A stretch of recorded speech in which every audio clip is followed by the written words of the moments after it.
matter where you come from, no matter your religion, we are one. Let's live together. Let's stop fighting each other.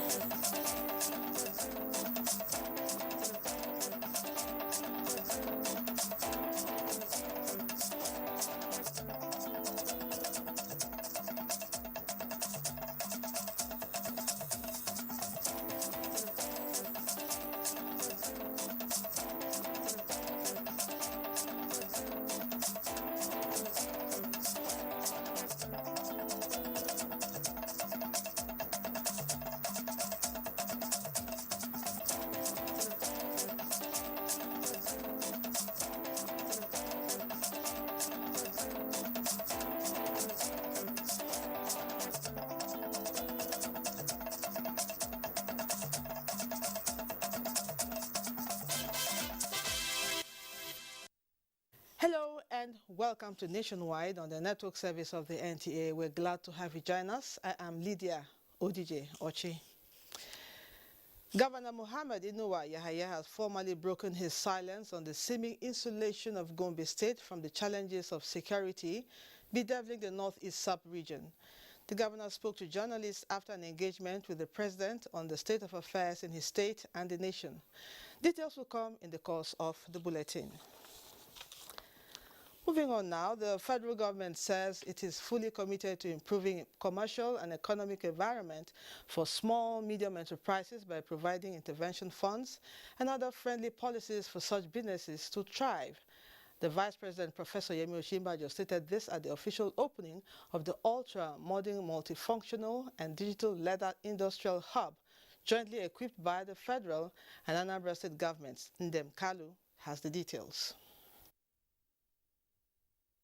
The shared facility is a collaboration between the federal and state governments geared towards the enhancement of industrialization drives in Anambra State in the area of shoe and other leather production. Federal government, having fulfilled its promise to equip a one-stop center that will house ultra-modern industrial shoemaking hub with cutting-edge technology, Vice President stated that both the federal and state governments will not relent in making the center conducive for investment in order to make small businesses get access to sophisticated facilities. It's important to continue to emphasize that the way that the economy will develop is through small businesses powered by states and assisted as much as possible by the federal government.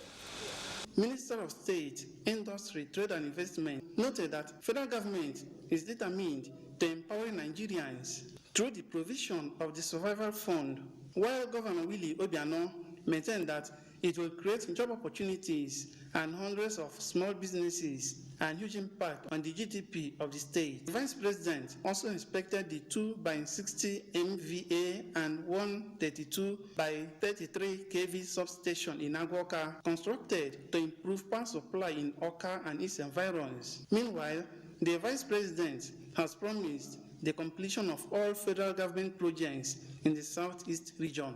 In Oka, Ndem Kalu, NTN News. The federal government has expressed readiness to partner with the Magnus aircraft manufacturing industry in Hungary to establish an assembling plant and begin to manufacture in Nigeria from start to finish before the end of the BUHARI administration. Minister of Aviation Hadi Sirika expressed the interest when he paid an inspection visit to the Magnus aircraft industry in Pogani, Hungary. A statement by Director of Public Affairs of Aviation Ministry, James O'Dowd, stated that the idea is for the assembling plant to begin while manufacturing will follow. Sirika emphasized that the local production of aircraft in the country will facilitate the growth of Nigeria as a regional aviation superpower, as it will also come with maintenance and repair facilities that will attract patronage from neighboring countries. The Federal Ministry of Works and Housing has ordered a total closure of Samia Bridge bordering Kano and Jigawa states along Kano-Maiduguri Road to avoid traffic catastrophe.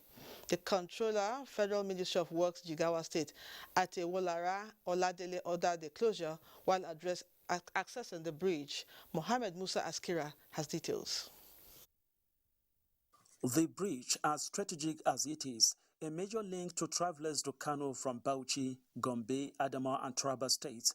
The bridge constructed over 50 years ago is showing signs of collapse.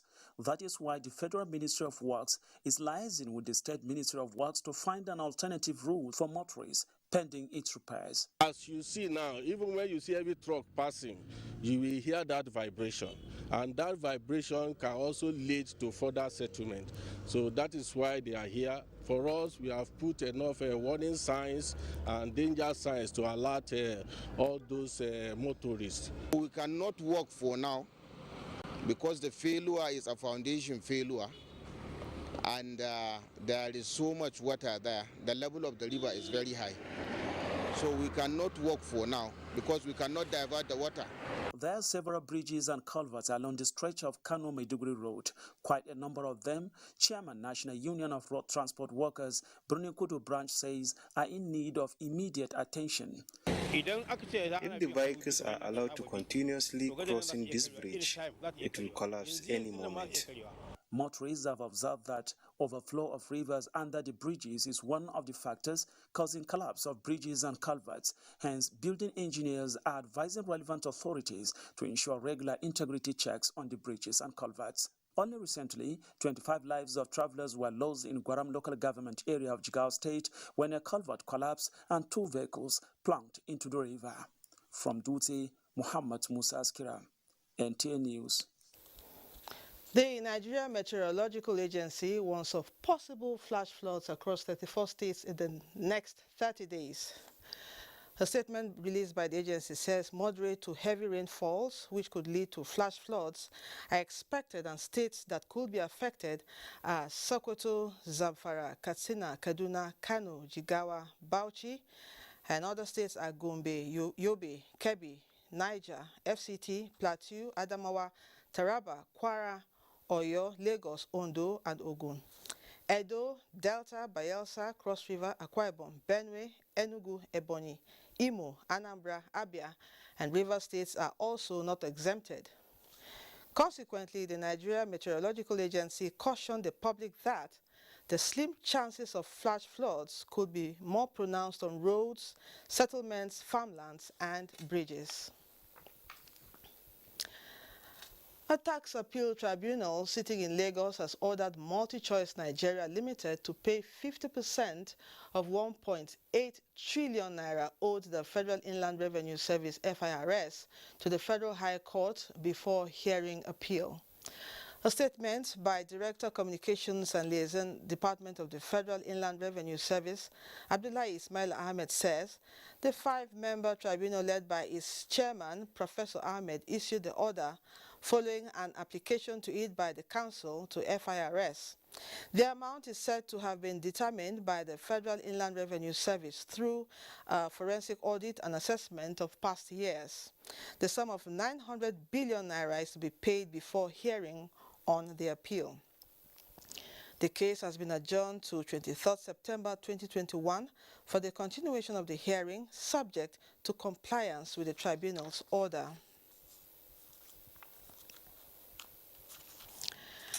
And more stories from our Lagos Network Center. We now join Ruth Samuel Ario. Over to Ruth.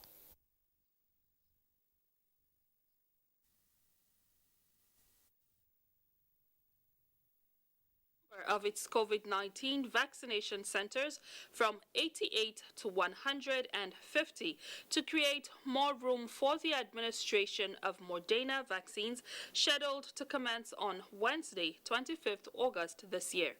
Governor Babajide Sanwo-Olu made this known while briefing journalists on latest development in the fight to reduce COVID-19 fatalities in Lagos.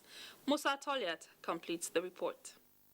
Since the country recorded its COVID-19 pandemic index case about 18 months ago, 506 fatalities have been recorded in Lagos. Out of these figures, 135 deaths are traceable to the Delta variant in the second quarter of the year. In a bid to curb morbidity caused by COVID-19 pandemic, Lagos State government has concluded arrangements to start administering Moderna vaccines on residents who are yet to get vaccinated. We believe that one of the major pillars for our mitigation strategy for this third wave is the vaccination. We're just going to be starting the vaccination.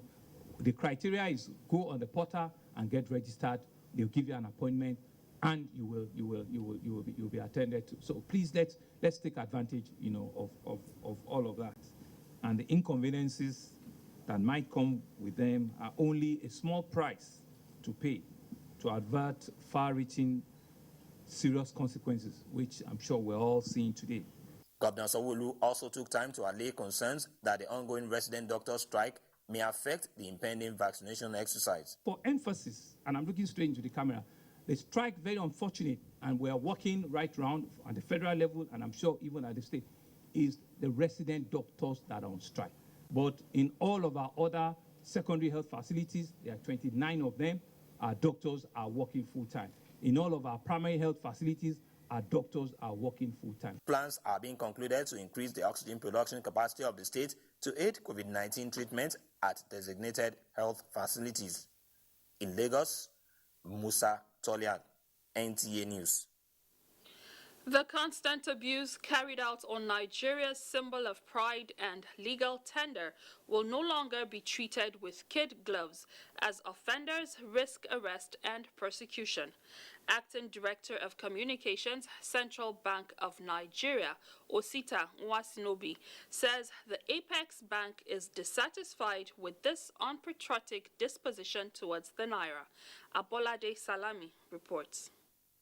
Section 21, subsection 3 of the Central Bank of Nigeria Act 2007 as amended stipulates that spraying off, dancing or marching on the Naira or any note issued by the bank during social occasions or otherwise shall constitute an abuse and defacing of such notes and shall be punishable under the law by fines or imprisonment or both. While it may seem some unpatriotic persons have ignored Section 21, subsection 3 of CBN Act 2007 as amended by indulging in defacing, spraying off, or matching the country's legal tender at functions and social gatherings, the custodian of the currency, Central Bank of Nigeria, is displeased with this unwholesome behavior and has therefore adopted the carrot and stick approach to correct the abnormality.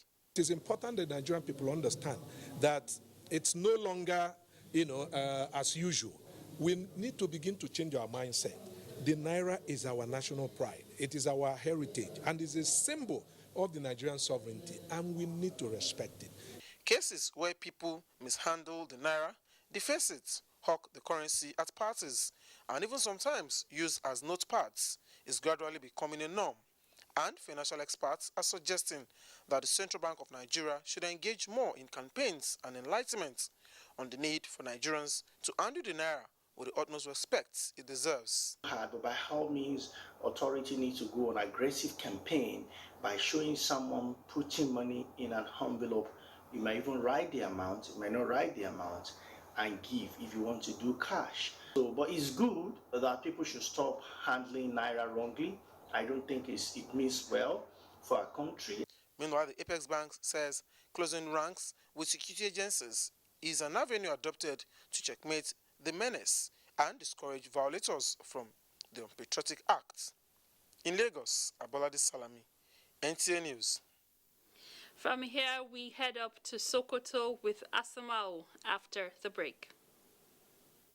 Forms into NTA Television College JOS 2021-2022 2-year National Innovation Diploma Program are on sale from 9th of August to 29th of October 2021. Candidates who wish to apply for admission must have 5 O-level credits in relevant subjects including English language and mathematics. The courses available for application include film and television production, broadcast journalism, and television engineering technology. The admission forms can be obtained at NTA Television College or any NTA station nationwide at the cost of 7,500 Naira only. Payment for the form is through remitter platform only in favor of NTA Television College. For more inquiries, please call 0803 079 5335 or 0806 980 9807. Management Announcer. The federal government has commenced second phase of COVID-19 vaccination. If you are 18 years and above and unvaccinated, register at www.nphcda.vaccination.gov.ng. Visit the nearest vaccination site to receive COVID-19 vaccine. If you received first dose of AstraZeneca vaccine before 8th July 2021, second dose commences 23rd August and closes 5th September 2021. All vaccines are free and certified safe by WHO and NAFDAC. At the vaccination site, you can check blood pressure and know your diabetes risk status. Children aged 0 to 23 months will receive childhood vaccines and screen for malnutrition. After vaccination, continue to adhere to COVID-19 prevention protocols. For more information, visit www.nphcda.gov.ng or call 0700-220-1122. This message is from the National Primary Healthcare Development Agency.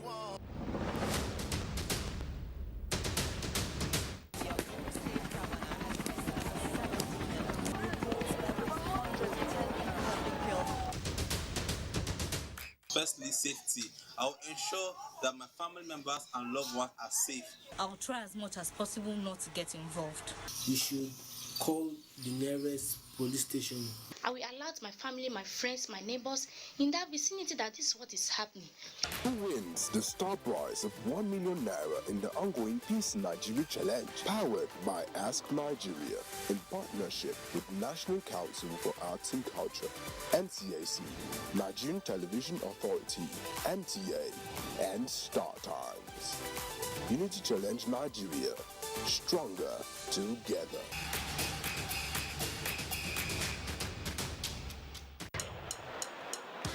Fresh off a 5-0 thrashing by Manchester City, Norwich will welcome another Premier League champion in the form of Leicester City. Will they be able to save themselves from another humbling result? Find out this Saturday as Norwich City take on Leicester City from 2:30 p.m, showing on the network service of the NTA. The Premier League Live is brought to you by Baba Ijebu and powered by Integral.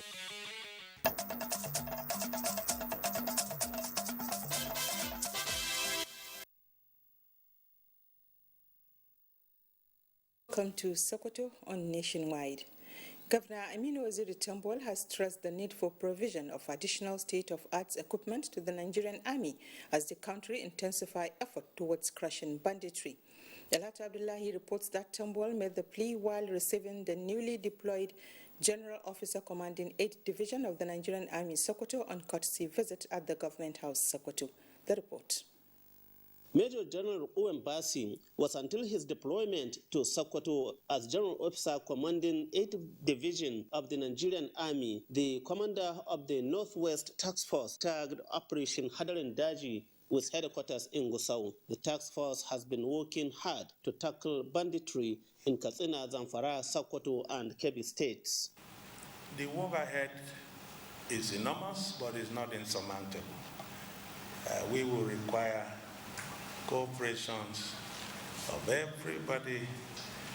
We have enabling environment that will enable me to do my work successfully. Governor Aminu Waziri Tambol said the new GOC is coming to Sokoto at the time when everybody is feeling worried over increasing rate of banditry, particularly in the Eastern Senatorial Zone. He noted that government will continue to work with the security operatives until success is achieved. We need more hands. Obviously, it's clear we need more personnel. We really very urgently need more vehicles, more equipment. Importantly also, we need more of firepower, both the ground forces and the air force. Major General Owen Bassing is the 8th being deployed as GOC 8th Division, Nigerian Army Sokoto after its establishment in 2018. In Sokoto, Dalata Abdullahi, NTA News.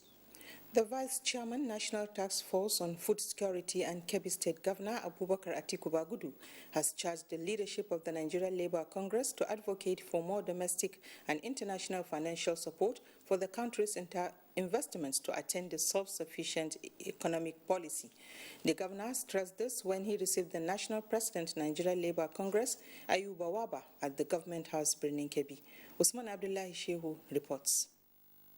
Governor Abubakar Atiku Bagudu emphasized that Nigeria's economy requires large amount of resources to fund the country's development, saying that the domestic resources are not coming in the required amount because of the numerous challenges ranging from economic downturn, COVID-19 pandemic and insecurity. He stressed that it is only through adequate information and trust that government and the public can move at the same pace, urging the union to intervene. I will still urge our able leaders of the national labor movement to continue to draw attention so that we can support because Nigerian government, whoever, whether it is President BUHARI or another BUHARI president, cannot mobilize more resources without domestic support.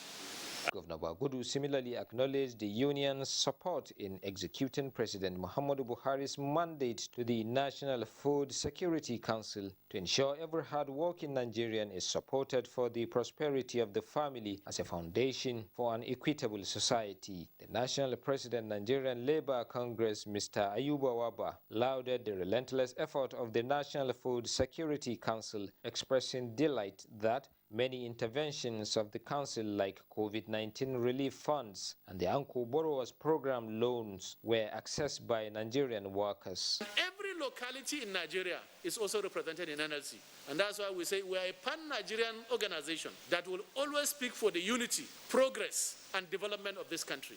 Swan Abdullahi Shehu, NTA News. And that's it from here. It's back to Lydia in Abuja. Many thanks, Asma'u. We now go back to our earlier report on Governor Mohammed Inuwa Yahaya, who has formally broken his silence on the seeming insulation of Gombe State from the challenges of security bedeviling the northeast sub-region. Adamu Sambu has the package report. Jewel in the Savannah is located right in the middle of the security-challenged northeast Nigeria. However, the state is virtually insulated from the resultant death and destruction suffered by all the neighboring states. Governor Inuwa Yahaya, who engaged the presidency on security and other issues, gives reasons for the prevailing peace enterprise in Gombe State. We're in the midst of the northeast, and we are aware of the challenges the frontline states, that is Borno, Yobe, Adamawa, are facing. So we tried as much as possible to guide our people, in order to live in peace and harmony despite our differences that normally cause rift-raps amongst the people. And we've gotten the understanding of our people. And with the support of the security agencies, we've been able to relate and manage security in Gombe State. Whenever there is a small issue, we nip it at the bud. We don't allow it to escalate to get to a level that it could be alarming. And we're happy, and inshallah we shall try to sustain that. With peace reigning supreme in Gombe State, socio-economic activities continue to thrive. As a result, the state was recently named the best in Nigeria in terms of ease of doing business. We realize that for business to thrive, you must facilitate and give adequate support in all aspects, be it security, be it good health care, be it education, be it skills, and normal trade, development, which our people have keyed into. And being a peasant farmer state, we encourage our people to indulge in agricultural entrepreneurship and semi-processing of, agricultural produce. That is why there's a lot of activity, and those major businesses that go to Gombe, especially to partake in those ventures, have really seen that Gombe is up and doing with regards to that. So little wonder then that we've gotten to the first position. The governor also gives update on the state industrial park aimed at enhancing the economy of the state and creating job opportunities for the teeming unemployed. Procurement processes have been completed. We are going to award the project by the end of this month. And inshallah, when we start, there will be no end to it because we are doing it in phases. The first phase is going to cost about 17 billion naira and is going to cover about 347 hectares of land. And because of its location, close to the Datenkoa Dam and the hydropower plant, which already has 40 megawatts of power. I think it will be a big attraction for investors and industrialists to come and set up. So I think we are on board and we are on course. The industrial park has already been named after President Muhammadu Buhari. From the State House, Adamu Sambu, NTA News. Public and institutional concerns over the high national mortality rate for malaria have increased momentum for anti-malaria advocacy in Nigeria. Abdulmalik Hassan reports that one of the strongest support and interventions so far to the national malaria program came from the government of the United Kingdom to cover prevention and treatment options. 6 countries, according to the World Health Organization, currently account for approximately half of malaria deaths globally, with Nigeria recording 23% mortality and 27% cases. The mandate of the National Malaria Program, too, is to reverse the trend, and support from partner agencies and government envisages would hopefully quicken the process. Number 2 key essence was ensuring we have improved planning and finances for malaria in the country.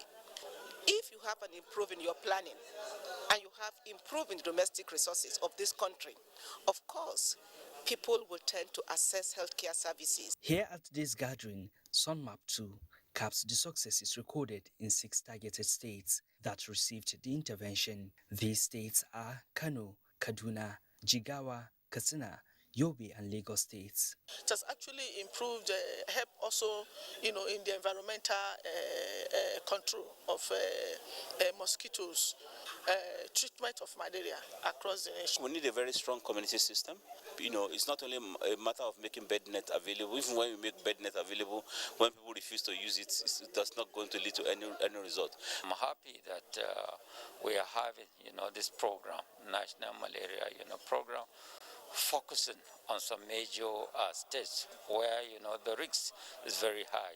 Guests at the program highlighted the importance of political commitment to malaria response, with most emphatic on the need to consider health financing as priority. In Abuja, Abdulmalik Hassan, NTA News. Still on health matters, the 2021 Drug Abuse Sensitization Week has climaxed with a national discourse on the dangers of non-medical use of opioids, pharmaceuticals and other substances of abuse. Uche Ugochukwu has the details.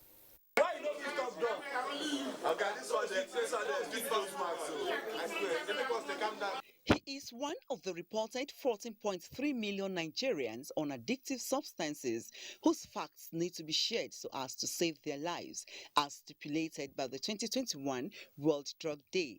To achieve this, the Ministry of Health embarked on a 3-day sensitization campaign on the dangers of non-medical use of opioid pharmaceuticals. The need for statistically sound and policy-relevant data on the extent and pattern of drug use to inform policy information and decision-making cannot be overemphasized. Our policy, therefore, at the level of the agency is to ensure the availability of controlled medicines for illicit medical purpose while preventing diversion to illicit channels. We can do whatever it takes within the provisions of the law to reduce the activities of illicit drug cultivation, trafficking, storage, distribution, and consumption. Earlier, the campaign was taken to markets and motor parks in the FCT, with plans to be replicated in other parts of the country.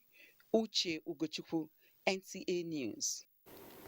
Statistician General of the Federation, Yemi Kale, has flagged off a multiple indicator cluster survey and a national immunization coverage survey in Abuja. The 2 joint surveys will serve as major sources of data for tracking of Nigeria's attainment of the Sustainable Development Goals, SDGs, and also serve as sources of information for monitoring the impact of the COVID-19 pandemic on households in Nigeria. Muplang Dakok reports.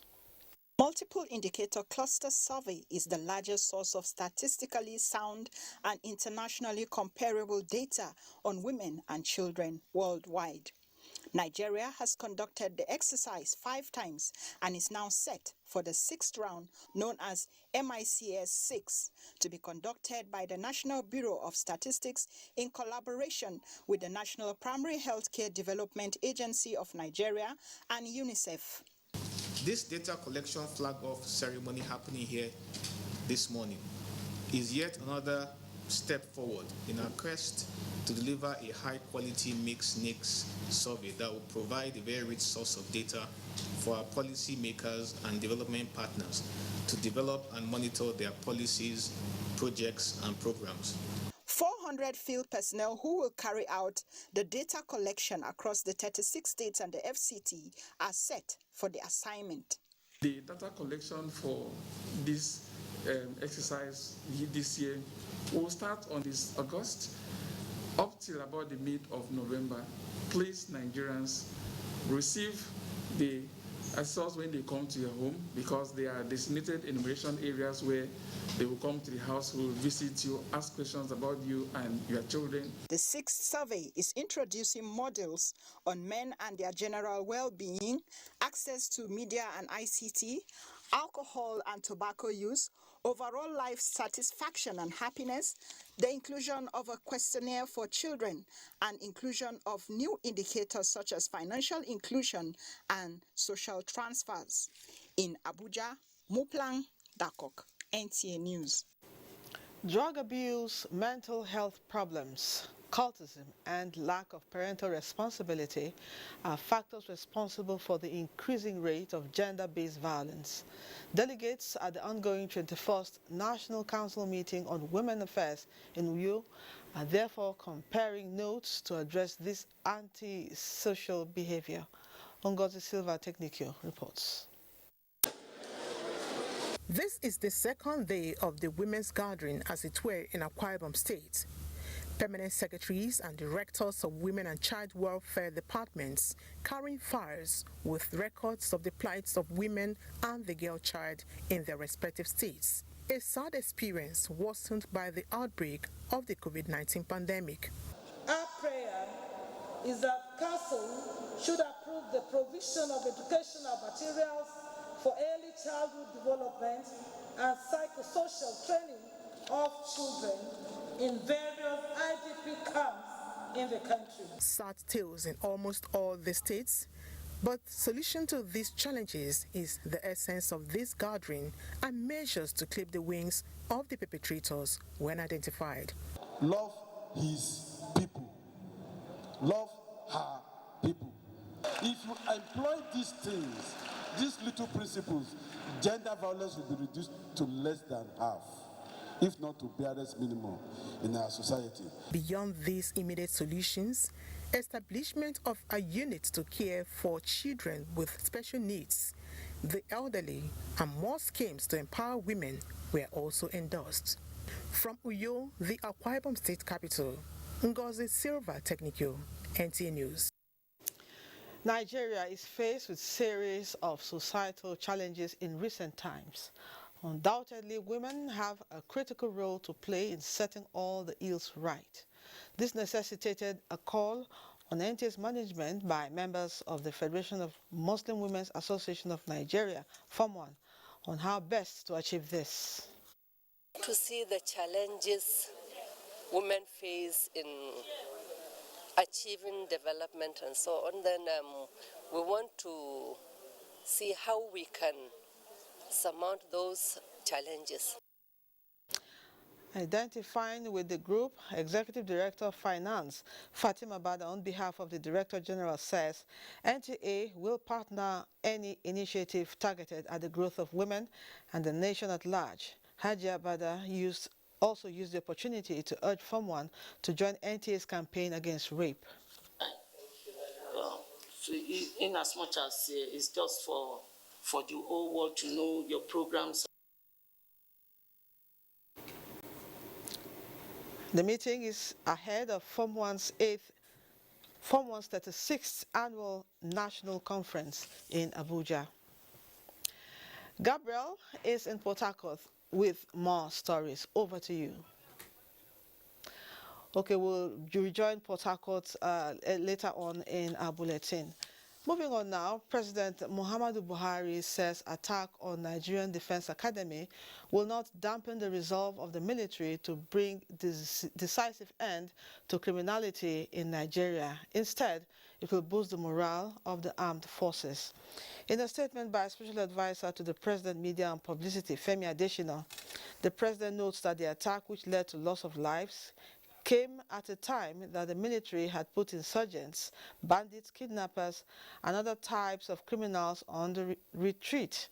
The President says the heinous action would accelerate the total uprooting of evil in the polity, which members of the armed forces are solidly resolved to accomplish in the shortest possible time. President Buhari commiserates with the families of those who lost loved ones and prays God to comfort them. The President vows that the deceased will not die in vain, as the degenerate act would have consequences that will eventually clean the country of vermin and emancipate the polity from deliberate, targeted, and contrived atrocious acts. The President thanks all Nigerians who value and appreciate the efforts of our military. Meanwhile, the Nigeria Defense Academy NDA Kaduna has constituted a board of inquiry to identify the circumstances surrounding the security breach at the institution. A statement by Director Defense Information Major General Benjamin Olufemi Sawyer says, the constitution of the panel is based on the directive of the Chief of Defense Staff, General Lucky Irabo. The statement also clarifies that there is no evidence to prove that personnel on duty at the Nigerian Defense Academy were asleep at the time of the attack. The Director of Defense Information says the Armed Forces of Nigeria will continue with its operations to ensure that all those involved in the dastardly act are brought to justice. The rock-solid synergy between the military and other security agencies has been cited as a reason for the mass surrender of Boko Haram members. This came to the fore on Good Morning Nigeria. Thomas Ogbetere reports that guests also opined that while it is ideal for government to de-radicalize and reintegrate repentant Boko Haram into the society, it is also ideal to accelerate the rebuilding of the communities destroyed by the activities with a view to resettling the affected persons.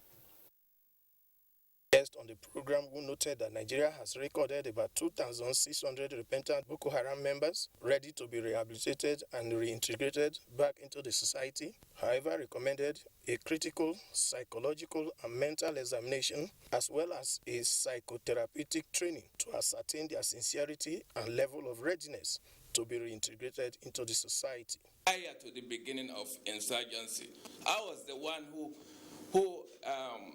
warned the federal government at that time that a particular insurgency was planned for it because I stumbled on the classified documents when I was a student in Paris at that time.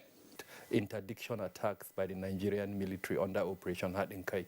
That played a factor too. What it did is to effectively block the supply channels of these groups. And so their camps, living conditions in the camps became more difficult. And the arrest of most of their commanders then gave them the opportunity, those who were not actually Boko Haram terrorists, those who were conscripted, were always looking for an opportunity to come out. And with the lot of killings and deaths running from one destination to the other, it certainly would have affected them psychologically. The guest, however, called on those driving the counter-insurgency program not to get carried away with the repentance of the terrorists, as the time to be more vigilant is now. They also stressed the need for better orientation on the part of the affected communities on the reintegration process. In Abuja, Thomas Ogbetere, NTA News. In line with its mandate of observing high standard of professionalism and ethical practice, the Nigeria Institute of Public Relations Plateau State Chapter has inaugurated Planning Committee and Subcommittee preparatory for its Citizen Summit on National Integration, Peace and Security. Frama Pani reports. The subcommittees are Contact Development, research and documentation, finance, communication and media relations, advocacy, civil society, reconciliation and mediation, logistics and security, venue, and entertainment. Inaugurating the subcommittee members, Chairman North Central Coordinating Committee, Harun Audu, challenged them to be resilient and bring to bear their expertise while upholding the tenets of the Institute to ensure the summit is a success. The current conversation about our mutual coexistence is being dictated by people who have very narrow views, who will rather that we disintegrate, and these are people who do not represent the best of us. So we have agreed as the Governing Council of the NIPR to stage what is called a Citizens Summit on National Integration, Peace and Security. On behalf of the committee members, Co-Chairman and Commissioner for Information, Plateau State, thanked the Institute for the privilege to serve. If there's anything that this government will want to be, and governments that are coming after this one, after us, would want to be known for, is to be known for securing the peace. And so this is very, very timely. The summit is slated for 30th of next month. In Jos, from Apani, NTA News. Nationwide continues in Ibadan as we join Kemi Akinwande. Kemi, it's over to you. Media and welcome to Ibadan. Normalcy has returned to Ile-Ife after some disturbances in the ancient city due to the murder of 5 farmers at Toro village. Adejoke Luyemi, who monitored the situation of things in Ife, and Mudakeke reports that economic activities have picked up. Her report is here presented. Peace has returned to the ancient city of Ile-Ife as commercial activities have picked up in most of the areas visited. Vehicular movements from both private and commercial operators have fully resumed on the roads. Yes, as for this environment here, nobody disturb us. Elders in both communities comment on the present situation of things. We thank God there is peace. Everybody is going about their business, and we all look forward to how and when the police will carry out their work and report back to the 2 communities. As at now, there is no crisis, there is no problem, and if everything is now back to normal. In response to the ugly incident, the Oni of Ife, Oba Adeyeye Enito Okuwusi, in a statement, condemned the event, attributing the killings to criminality and not communal disputes between Ife and Mudakeke, as wrongly reported from some quarters. Retired police officers and men have staged a peaceful protest in Ibadan, your state capital, over issues relating to the payment of their monthly pension. Ifeolu Omoshule tells us more. Numbering about 50, the retired police officers and men reiterated that life after retirement has not been easy, as they noted that their monthly pension is lower compared to that of their counterparts who are not on the contributory pension scheme. They kill many police every day. It is the grace of God that makes us to be alive. We are begging the government to remove us entirely. The retired police officers and men said that the monthly stipend has not increased since retirement, therefore making it difficult to cater for their needs and that of their families. I retired 2019. Up to now, I've never collected any money from federal government. Now, I'm hungry. There's no money for me. As a family, 3 years, somebody can survive. Since 2008, and a lot of us here have retired so long like that, 14 years, 13 years, 12 years, and since our retirement, no increase. Like our member you saw in the car, he was shot by armed robbers, and his leg is amputated. There are so many like that. The pensioners therefore called on the federal government to expedite action towards ensuring that they get migrated from the present contributory pension scheme they are placed on. In Ibadan, Ifeolu Omoshile, NTA News. And that's it from Ibadan. We do thank you for watching. Lydia's back to you.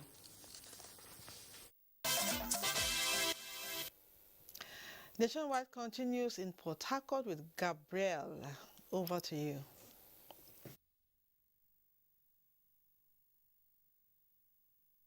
Good afternoon. The decision by Ogoni leaders to allow resumption of oil exploration and production is receiving commendation from a cross-section of Port Harcourt residents. This is as respondents advise proper remediation of the Ogoni environment to forestall the issues that led to the past crisis in the area. Kingsley Majo reports.